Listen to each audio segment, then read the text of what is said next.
நாமத்தினால உங்கள் எல்லாருக்கும் என் அன்பின் வாழ்த்துக்கள். இன்னைக்கு ஏசப்பா உங்களோட பேச போகிற வார்த்தை வசனம் என்ன அப்படின்னா, என் தேவனாகிய கர்த்தர் என் இருளை வெளிச்சமாக்குவார். சங்கீதம் 18:28 வசனம். இந்த வசனத்தை பாருங்களேன், தேவனாகிய கர்த்தர் இருளை வெளிச்சமாக்குவார்.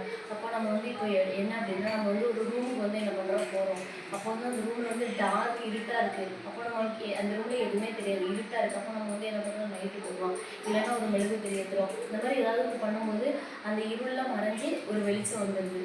அதே போல் தான் நம்மளுடைய வாழ்க்கையில் இருள் சூழ்ந்த வாழ்க்கை, பாவ இருள், பாவ அடிமை, இருள் சூழ்ந்த வாழ்க்கையில் நம்ம இருந்தோம் அப்படின்னா, வெளிச்சமாகிய இயேசுப்பா நம்மளுக்குள்ளே வரும்போது இந்த இருளில் என்ன பண்ணணும், நம்மளை விட்டு மறையும். அப்போ நம்ம என்ன பண்ணணும், வெளிச்சமாகிய இயேசுப்பா நம்மளுக்குள்ளே வரணும்.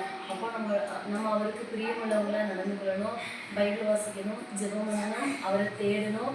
இயேசுப்பாவுக்கு பிரியமுள்ளவர்களாக நம்ம நடக்கும்போது நம்மளுடைய பாவ இருள், சில பேர் வாழ்க்கையில் இருள் சூழ்ந்த வாழ்க்கையாக இருக்குது, இருள் சூழ்ந்த நிலைமையாக இருக்குது, எப்போ என்னை விட்டு இந்த இருளெலாம் வரையும் அப்படிங்கிற ஒரு நிலைமையில் நம்ம என்ன இருப்போம். அப்போ இப்போ இயேசப்பா சொல்கிறாங்க, இருளே நான் வெளிச்சமாக்குவேன் அப்படின்னு சொல்லி இயேசப்பா உங்களை பார்த்து சொல்கிறாங்க. அந்த வார்த்தையை கேட்டுக்கின்ற உங்களை பார்த்து சொல்கிறாங்க, ஒரு இருளே வெளிச்சமாக்குது அப்படின்னு சொல்கிறாங்க.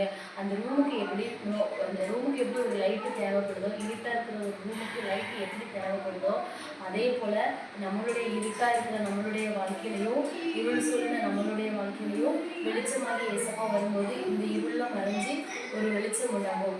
இப்படிப்பட்ட கிருபையை தரப்படுறதுக்காக இயேசப்பாவுக்கு நன்றி. ஆமென். தேங்க்யூ. God bless you.